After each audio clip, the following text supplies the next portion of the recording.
하나님 말씀 모입니다. 시편 24편 7절에서 10절입니다. 우리 같이 한 목소리로 천천히 읽겠습니다. 시작. 문들아 너희 머리를 들지어다. 영원한 문들아 들릴지어다. 영광의 왕이 들어가시리로다. 영광의 왕이 누구시냐? 강하고 능한 여호와시요 전쟁에 능한 여호와시로다. 문들아 너희 머리를 들지어다. 영원한 문들아 들릴지어다. 영광의 왕이 들어가시리로다. 영광의 왕이 누구시냐? 만군의 여호와께서 곧 영광의 왕이시로다. 셀라. 아멘. 예. 자, 26년도에 시작하면서 여러분 어떤 마음으로 시작하셨나요? 26년도에 여러분이 뭐 매년 또 돌아오는 거 뭐 이렇게도 생각할 수 있지만 연도가 바뀝니다. 연도가 바뀌고 우리가 그만큼 또 나이가 들어가고 있고 그리고 주님이 재림하실 날이 더 1년 가까웠다는 의미거든요. 그래서 어떤 마음을 가지고 시작하셨는지 여러분 26년도 여러분 뭘 기대하고 또 기도하고 계십니까? 뭘 기대하시는 거 없으세요 혹시? 올해는 하나님 나에게 우리 가정에 이런 어떤 기대하는 거 있을 거라고 저는 확실합니다. 아니면 여러분 혹시 하나님 제발 우리 남편은 26년도에 좀 바꿔주세요. 혹시 기도하진 않나요? 아니면 주님 내 자녀들을 좀 어떻게 좀 변화시켜 주세요. 그것도 기대하지 않나요? 아니면 여러분 스스로 주님 내가 변화될 것 같아요. 내가 아주 그런 것 같아요. 그래서 그렇게 기대하면서 기도하고 있지 않나요? 이거 굉장히 중요합니다. 이거. 예, 굉장히 중요하고 또 그렇게 우리 기도해야 되고 또 그렇게 변화돼야 됩니다.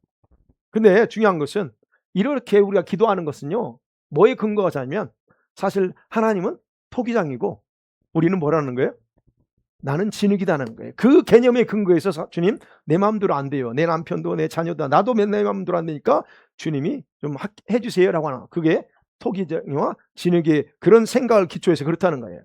그러면 변화된다고 하는 것 저와 여러분이 변화된다는 주권은 누구한테 달려있다는 거예요? 그러면 나한테 있는 게 아니에요. 주님께 달려있다는 것이 이게 중요한 믿음의 고백이라는 겁니다. 적어도 내가 나를 바꿀 수 있다면 까짓 거 뭐 지금 그렇죠. 자 그런데 중요한 거는요. 그 다음에 저러세요. 대부분 성도들이 이런 변화를 기도하면서도 구체적인 도면을 제시하지 않고 막연하게 바꿔달라고 한다는 게 문제라는 거예요. 여러분 건물을 지을 때 설계도를 주지 않고 무작정 건물 지어달라고 하는 그런 경우는 세상 어디에도 없습니다. 그렇죠? 그런데 이와 같은 일을 우리 성도들이 하나님께 그런 식으로 기도한다는 거예요. 주님 내 아들이 좀 정말 좀 이렇게 바뀌었으면 좋겠어요. 그죠? 이대로 안 되니까 좀 나를 좀 바꿔주세요. 예, 좋아요. 근데 도대체 뭐예요? 어떤 모습으로 변화되기를 원하는가 구체적으로 제시하는 게 바로 그게 도면이라는 거예요. 설계도라는 겁니다. 변화됨의 기준. 그러면 어떻게 변화되면 좋겠어요? 남편이 변화되기를 원하잖아요. 자녀가 변화되기를 원하잖아요. 내가 변화되기를 원하잖아요. 어떻게 변화되기를 원하냐는 거예요. 구체적이 없어 우리는. 그게 도면이나 설계도라는 거예요. 그러면 기준이 정확하게 뭔지 파악해야 돼요. 남편과 자녀가 힘들게 하니까 저는 좀 어떻게 좀 바꿔달라는 거예요? 아니면 막연하게 알아서 해달라는 거예요. 그러니까 변화의 기준이 내 말대로 순종하는 남편, 내 말대로 순종하는 자녀가 되게 해달라는 거냐 하는 거예요. 현재 자신의 모습이 너무 보기 싫어. 내 모습 내가 보니까 나도 싫어. 그래서 그렇게 하는가? 아니면 하나님께서 원하시는 모습으로 바뀌기를 원하냐는 거예요. 자, 그래서 얘기하는 거예요. 여러분과 제가 도면을 제시하라고 했잖아요. 그러면 잘 모르겠으면 간단해요. 주님, 남편, 자녀, 나 잘 모르겠어요. 그러면 어떻게 해요? 주님, 하나님께서 사용하기에 필요한 대로 바꿔주세요 라고 기도하는 게 가장 쉬울 겁니다. 그러면 고민 끝. 주님, 내 남편이 이렇게 그러면 머리 아파. 내가 설계사도 아닌데 그러니까 어떻게 해야 돼? 그러면 주님이 쓰시고 싶은 대로 주님이 원하는 모습대로 내 남편, 내 자녀를 바꿔달라고 하는 게 가장 쉬운 방법이라는 거예요. 그렇죠? 여러분 그래서 이제 그렇게 기도하세요. 그럼 그냥 막연하게 바꿔달라고 하지 마시고 주님께서 생각하는 대로 원하는 대로 바꿔달라고 하십시오. 네. 자, 그러면 보세요. 나를 바꾸고 남편을 바꾸실 부분은 오직 하나님의 주권에 달려 있다는 거 다시 말씀드리지만, 그죠? 그러면 여러분이 구체적인 도면을 하나님께 제시한다? 그러면 그때 하나님께서 성령을 통해서 바꾸시도록 그때 오케이 사인을 하십니다. 절차를 얘기 말씀드리는 거예요. 여러분 그냥 무작정 한다고 되는 게 아니고 주님께서 그래서 우리가 정확하게 이걸 아셔야 돼. 도면을 제시해 주라고 하니까. 그러니 여러분 바꿨어. 주님이 원하는 대로 바꾸세요. 그랬으면 이제 오케이. 주님이 그래 그러면 승낙합니다. 그러면 누구를 통해서 바꿔요? 성령을 통해서 하시도록 일하신다는 거예요. 그러면 성령께서 일하실 때 가장 누구를 먼저 바꿀까요? 가장 누구를 먼저 바꿔요? 그렇게 기도하는 나부터 바꾸십니다. 중요한 것은 내가 바뀌는데 남편이 바뀔 거라고 자녀가 바뀔 거라고 착각하시면 안 돼요. 하나님은 나부터 바꿔요. 그걸 기대하시라는 겁니다. 그래서 그리고 더 나가서는 작년과 다르게 올해는 뭔가를 새롭게 변화될 거를 여러분이 기대하시라는 거예요. 여러분이 그렇게 기도한다면 기대하시라는 거예요. 여러분 기도에 대해서 응답하실 것도 기대하세요. 어떠세요? 작년에 기도 여러 가지 많이 하셨을 텐데 어떠셨습니까? 응답을 어느 정도 받으셨어요?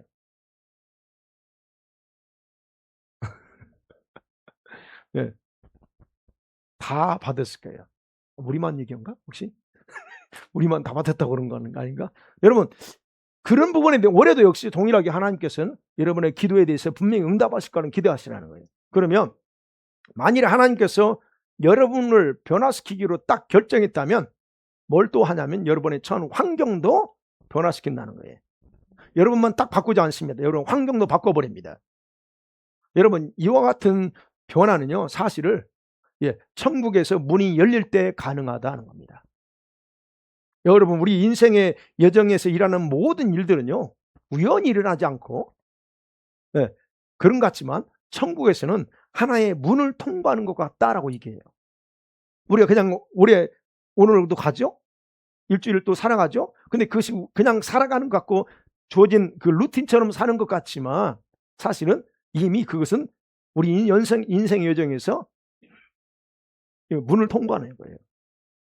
그런데 그 문은 우리 눈에 보이지 않기 때문에 확신을 갖지 못해 사람들이. 근데 성경은 정확하게 그것이 문이다라고 얘기하는 거예요. 우리 문을 통과하고 있다. 여러분 성경에서 문에 대해서 나오는데 창세기 4장 7절에서 문을 다양하게 표현합니다. 시작. 너가 선을 행하면 어찌 낫을 들지 못하겠느냐. 죄가 문에 엎드려 있느니라. 죄가 너를 원하나 너는 죄를 다스릴지니라. 죄가 문에 엎드려요. 그 다음에 시편 107편 18편에도 옵니다. 시작. 그들은 그들의 모든 음식물을 싫어하게 되어 사망의 문에 이르렀도다. 사망도 문이라고 말합니다. 죽음도 문이라고 그래요. 그러죠? 그 다음에 또 118편 19절 20절 시작. 내게 의의 문을 열지어다. 내가 그리로 들어가서 여호와께 감사하리로다. 이는 여호와의 문이라 의인들이 그리로 들어가리로다. 의의 문, 여호와의 문이라고 그래요. 그 다음에 고린도전서 16장 9절에도 그렇죠? 시작. 내게 광대하고 유한 문이 열렸으나 대적하는 이가 많음이라. 앞으로 나가야 돼. 이거는 뭐예요? 앞으로 나가야 될 그런 미래의 사역의 문을 가리키는 표현이에요. 사역의 문. 그 다음에 계시록 3장 8절에서 그러죠? 시작. 볼지어다 내가 내 앞에 열린 문을 두었으되 능히 닫을 사람이 없으리라. 내가 내 행위를 하노니 너가 작은 능력을 가지고서도 내 말을 지키며 내 이름을 배반하지 아니하였도다. 열린 문을 두었다 그럽니다. 열린 문. 역시 구원도 마찬가지. 구원도 뭘로 비유했어요? 예수님이? 문으로 비유했습니다. 구원의 문도 있다라고. 마태복음 7장 13절에서 그걸 보죠. 시작. 좁은 문으로 들어가라. 멸망으로 인도하는 문은 크고 그 길이 넓어 그리로 들어가는 자가 많고 생명에 인도하는 문도 좁아. 저게 바로 구원의 문이라는 거예요. 그러니까 결국 문이라고 하는 단어가 성경에는 많지만 사실 이제 이거 우리 인생 여정이 바로 그런 걸 통과하는 것과 똑같다는 거예요. 우리가 마음의 문도 있다고 그러죠. 마음의 문. 볼지어다 내가 문 밖에 서서 드린다. 이게 마음의 문이죠. 그렇죠. 우리가 그런 것처럼 성경은 분명히 문이라고 하는 표현을 많이 써요. 이사야 43장 18절 19절에서 주님께서 사막에 강을 내고 그 메마른 땅에 내가 꽃이 피게 하게 하고 열매를 맺게 하셨다라고 분명히 약속해 새 일을 행하리라. 여러분, 그런데 이 약속은 그냥 이루어지지 않습니다. 천국에서 폭포 같은 강의 문을 열어주실 때 이 땅에서 그대로 이루어진다는 얘기예요. 그렇기 때문에 성경에서 말하는, 또 저와 여러분에게 약속하신 하나님 모든 약속들은 천국의 문을 통해서 이 땅에 흘러 들어오는 원리를 따라서 이루어진다는 겁니다. 그냥 이루어지는 게 아니에요. 우리가 여러분 개인적으로 기도하는 거 많고 또 교회적으로 기도하는 게 많습니다. 자, 우리 교회 부흥을 위해서 기도하시죠, 혹시? 예, 교회 부흥을 위해서 기도하고 있다는 거 알아요. 근데 여러분, 부흥도 역시 하나님께서 천국에서 뭘 열어줘야 돼요? 그 문을 열어주지 않으면 거의 불가능합니다. 부흥의 문을 하나님께서 천국에서 열면 하나님은 부흥을 담당하는 천사들이 있어요. 부흥을 담당하는 천사들을 파송해서 그 사람들을 불러 모아요. 그래서 여러분들이 여기 모여 있습니다. 부흥의 천사, 보이지 않는 부흥의 천사들이 돌아다니면서 불러 모아요. 근데 중요한 건 여러분, 이 부흥에 있어서는 마귀도 부흥을 주도합니다. 구분하셔야 돼요. 야, 마귀가 부흥케 하는 건 여러분 사람의 수를 늘어나게 하는 거예요. 그게 부흥이 마귀가 말하는 부흥은 사람의 수를 늘어나게 하는 거예요. 근데 이건 진정한 부흥이 아니라 교회의 숫자가 많아진 것에 불과하지 천국의 문이 열린 것은 아니라는 거예요. 그러니까 그 부분은 구분하셔야 됩니다. 그래서 어쨌든 진짜 부흥은 천국에서 문을 열어줘야 가능하다는 거. 자, 이와 같이 여러분, 우리의 삶은 하늘과 연결돼 있어요. 하늘과 연결돼 있어서 우리가 아무리 성공하고 잘 살려고 노력해도 문이 열리지 않으면 헛된 수고가 되고 만다 하는 겁니다. 열심히 몸부림쳐서 하려고 하는데 뭐가 막혀. 열심히 하는데 여기서 막혀, 저기서 막혀. 열리지 않아요. 막혔기 때문에 그러는 거예요. 문이 닫혔다는 거예요. 자, 7개의 문을 열리기를 기도해야 한다고 했을 때 바로 그게 뭘까라고 하면서 제가 떠오르는 대로 적었어요. 그게 이제 주보에 나왔던 거죠. 재정과 축복의 문이에요. 하나님, 우리 가정에 재정의 문이 열리고 축복이, 어떤 축복이든 문이 열리게 되려고. 구원의 문, 우리 아직 자녀 중에 부모님이 또 남편이 구원받아야 될지는 구원의 문이 열려야 돼요. 이거 기도하셔야 되고, 그 다음에 치유와 회복의 문이 열려야 돼요. 이 마지막 때 치유, 몸이 아프면 안 되거든요. 그 치유와 회복의 문이 열려야 되고, 그 다음에 또 하나, 만남과 관계의 문이 열려야 돼요. 만남도 하나님 문이 열려야지 그냥 뭐 내가, 물론 이제 어떤 사람은 그 사교성이 좋은 사람들은 그냥 미리 이렇게 해가지고 만남을 갖기도 하지만 그렇지 않고 인위적인 만남 말고 하나님께서 붙여주는 만남들이 있어요. 그 만남 속에서 이건 하나님의 우리를 이끌어가는 과정 속에서 하나님이 그렇게 하셔요. 저 같은 경우도 제가 어떤 영성을 이렇게 무장하고 할 수 있던 것도 희한하게 그때 과정마다 특별한 분들을 만났어요.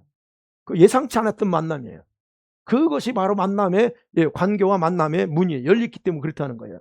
그 다음에 여러분과 저희가 표적과 기사의 문이 열려야 돼요. 여러분 선포할 때, 기도할 때 능력이 나타나는 그런 표적과 기사 문이 열려야 돼요. 그 문도 기도하셔야 되고, 그 다음에 은사, 우리가 기도하는 거죠. 은사와 능력의 문도 열려야 돼요. 그래서 우리가 은사를 각오하고 능력 받기를 강구하잖아요. 그 문이 열려져요, 여러분에게. 그 다음에 또 하나 생각했던 건 기름 부음이에요. 뭐 다른 거 많겠지만 여러분 기름 부음이에요. 여러분 기름 부음이 더 많이 임하셔야 됩니다. 그러면 여러분이 기름 부음을 받게 되면 전신에, 제가 기도할 때 머리에서 발바닥까지 뼈 마디마디 다 구석구석 채워지게 되는 그 기름 부음이 있어야 여러분들이 질병으로부터 보호받고 능력이 나가는 겁니다. 이런 문들이 7가지로 딱 있어요. 그러면 이런 모든 것들은 교회를 위해서 열리라고 하는 게 아니에요. 여러분 개인에게 해당되는 문들을 열어달라는 겁니다. 물론 여기에 더 추가해서 여러분이 기도할 수도 있어요. 원하는 걸 구할 수도 있습니다. 그러면 생각해 보세요. 여러분의 삶가는 물질이 풀어지기를 원하죠. 대부분 다 우리는 돈과 관련돼 있어요. 그러니까 물질이 우리 풀어지기를 원한다? 그러면 천국에서 뭐가 열려야 돼요? 여러분을 향한 재정의 문이 열려야 돼요. 주님, 재정의 문을 열어달라고 기도하셔야 됩니다. 그 열어주셔야 돼요, 하나님이. 그 대신 여러분이 재정의 문을 열어주시는데 그냥 열어주지 않아요. 여러분이 재정이 있을 때 어떻게 쓰나를 주님 벌써 다 체크하고 있어요. 재정의 문에 있어서는 여러분이 그렇다는, 다른 건 몰라. 그건 그래요. 왜? 자기 물질을 풀어줬더니 11조 도둑질을 먹어. 안 줘요, 그거. 그런 부분은 정확하게 하셔야 돼요. 물질이 더 풀어지려고 하면 11조 생활 철저하게 해야 되는 거, 이런 부분. 그러니까 그런 거. 여러분 건강하기 원하죠? 우리는 그런 건강해야 됩니다. 그럼 뭘 기도해야 돼? 하나님, 나에게, 내 남편에게, 자녀들의 건강의 문을 열어주세요. 그래서 건강, 직장, 사업 있죠? 하나님, 직장 좀 열어주세요. 이것도 직장의 문이 열려야 돼요. 이거를 위해서 기도해야 된다는 겁니다. 이렇게 이제 붙여서. 그러면 생각해보면 반대로 세상이 아무리 힘들고 어렵고 망해간다 할지라도 하나님께서 문을 여러분을 위해서 문을 열어왔다면 그건 닫히지 않습니다. 다른 사람은 불경기에서 힘들어 할지라도 본인만큼 어떻게 해요? 그 반대의 삶을 살아가는 거예요. 다른 사람 힘들다고 그래. 근데 나는 힘들지 않아. 이게 바로 하나님이 열어놨을 때 그게 주어지는 축복된 삶이에요. 자, 오늘 본문에서 그랬죠. 오늘 본문에서 문들이라고 합니다. 문들아 너희 머리 들을지어다 영원한 문들아 들입니다. 여기서 문들의 어떤 의미를 가지는지 살펴봅니다. 실제로 문들아 머리를 들으라 할 때 여기서 히브리 말 샤르라고 하는 단어입니다. 이 말은 문맥에 따라 세 가지 뜻을 가지고 있어요. 하나는 그냥 말로 성문, 입구, 문, 그의 그 말 자체예요. 둘째로는 남은 자라는 뜻을 가지고 있어요. 남은 자. 그 다음에 또 하나는 뭐냐면 세상적인 생각 또는 재물을 가리킬 때 쓰는 단어이기도 합니다. 근데 오늘 여기서는 그게 아니라 첫 번째예요. 문, 성문을 얘기합니다. 그러면 다윗이 문들아 너희 머리를 들어 갈 때 먼저 다윗은 뭘 생각했을까요? 예루살렘의 동서남북, 예루살렘 성은 동서남북 문이 있어요. 동서남북에 있는 성문을 생각하고서 문들아 너희 머리 들어 여호와께서 들어가시니까 그 왕을 맞이하라고 그렇게 노래하고 있다는 것을 1차적으로 생각해 볼 수 있습니다. 그러고 나서 영원한 문들이라고 있죠. 여기서는 문이 그 앞에서 말한 샤르하고 다른 단어를 써요. 이게 특별한 단어입니다. 똑같은 샤르를 쓰지 않아요. 히브리어 페탈라고 하는 단어인데 이건 열다, 시작하다라는 동사. 그러면 명사로는 문, 출입구를 나타내는 뜻을 가지고 있어요. 그러면 여기서 말하는 이 페타흐라고 하는 문, 이 영원한 문이 특별히 성경에서 하나님의 은혜로 열리는 문을 가리킬 때 사용한 단어예요. 그게 뭐 기회의 문일 수도 있고 소망의 문일 수도 있고 아니면 개인에게 열릴 수 있는 문. 그래서 이 페타워라고 하는 것은 하나님과 관계된 문을 가리키는 단어가 페타워. 근데 여기서 영원한 문이라고 그래요. 그래서 그 문은 영원하다. 그 문이 열려져야 된다는 거예요. 그렇기 때문에 영원한 문, 이 페타워는 단순히 물리적인 문을 얘기하는 게 아니에요. 하나님이 개입하셔서 열 수 있는 기회, 구원, 어떤 뭐 새로운 어떤 여러분의 삶 가운데 풀어져야 될 그런 중요한 단어의 뜻을 가지고 있는 게 바로 이 여기서 말하는 영원한 문이다 하는 거예요. 이 문이 바로 지금 우리의 인생길에서 생각해야 될 문이라는 거예요. 여러분 말라기 3장 10절에 보면 이런 말씀이 있죠. 시작. 만군의 여호와가 이르노라 너희의 온전한 11조를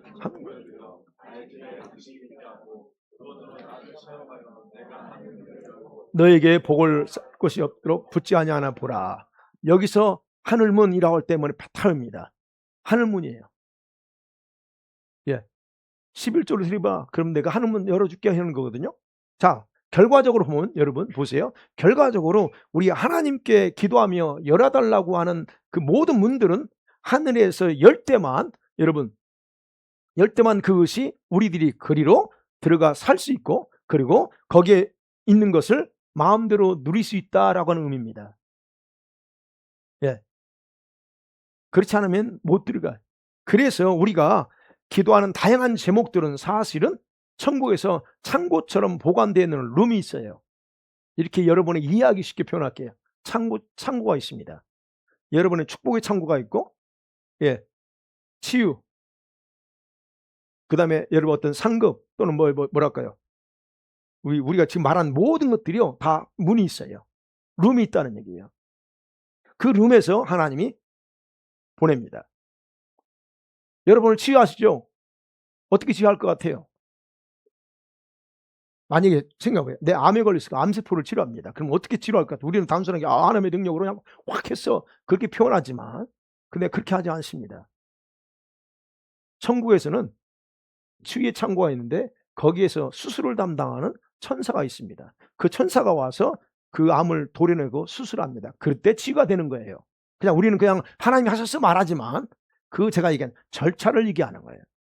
그러니까 그런 어떤 부분에서 여러분의 재정의 축복을 한다 할 때 그 문을 열어서 주님이 그걸 갖다 줘. 열어줘. 그거 얘기하는 거예요. 그러니까 하나님이 여러분이 기도할 때 주님 직장인 문 열어주세요.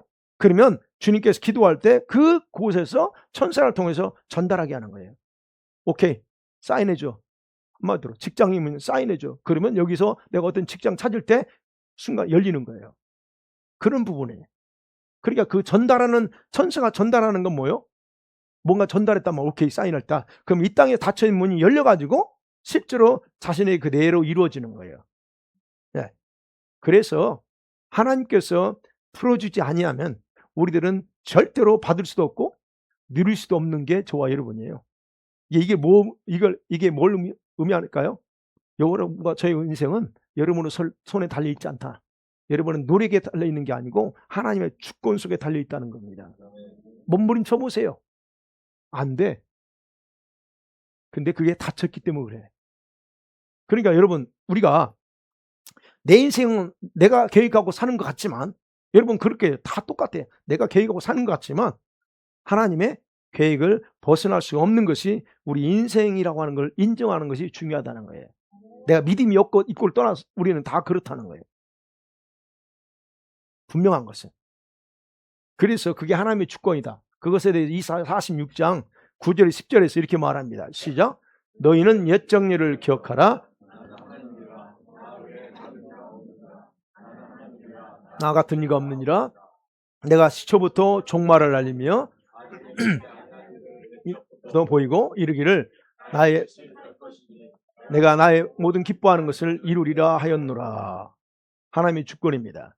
하나님께서는 처음부터 끝까지 다 주관하고 있고 다 알고 계셔요.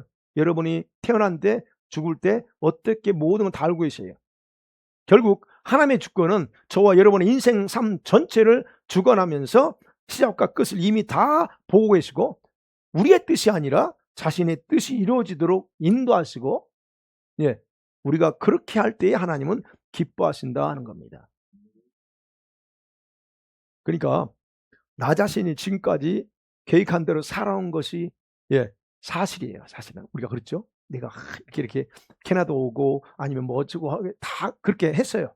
근데 그 과정 속에서 하나님께서는 순간순간 개입하시면서 그렇게 이끌어오고 도우셨다는 겁니다. 그 다음에요. 그렇게 했어요. 그 다음에 어떻게 해요? 그 다음에 다음 방향으로 어느 방향으로 갈지 우리는 몰라. 그죠? 모르지만 하나님은 여러분의 계획대로 이끌어가지 않습니다. 여러분이 이쪽으로 가려고 할 때 주님 그걸 거부하고 자신이 목적대로 이끌어가요. 그게 우리 인생이야. 여기까지 주님이 이끌어왔다면 그 다음도 그렇게 이끌어 하신다는 거예요. 그러니까 우리가 아무리 용 써봤자 안 되는 건 안 되는 거예요. 주님의 손에서 벗어날 수 없다는 거예요. 그것에 로마서 9장 15절 16절에서 이렇게 말씀하고 있죠. 시작. 모세에게 이르시되 내가 긍휼히 여길 자를 긍휼히 여기며 공정히 여길 자를 불쌍히 여기라 하셨으니 그런즉 원하는 자로 말미암도 아니요 다른 리는 자도 말미암도 아니며 오직 긍휼히 여기시는 하나님으로 말미암느니라.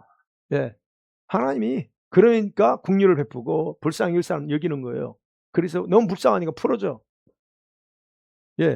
바로 이것이 하나님의 주권적인 은혜와 긍휼은 자신의 뜻을 행하는 사람들에게 마음대로 부어주신다는 겁니다. 그러니까 여러분 다윗처럼 하나님 마음에 합한 자가 되고 그리고 모세처럼 은총을 입은 자가 되는 것도 내 마음대로 되지는 않아. 그러나 가능한 건 있어요. 하나님께 열정을 가지고 침노하는 자가 되면 주님께서는 그렇게 해주신다는 겁니다. 이거를 모른다는 거예요. 사람들이. 알아서 되겠지? 아니요.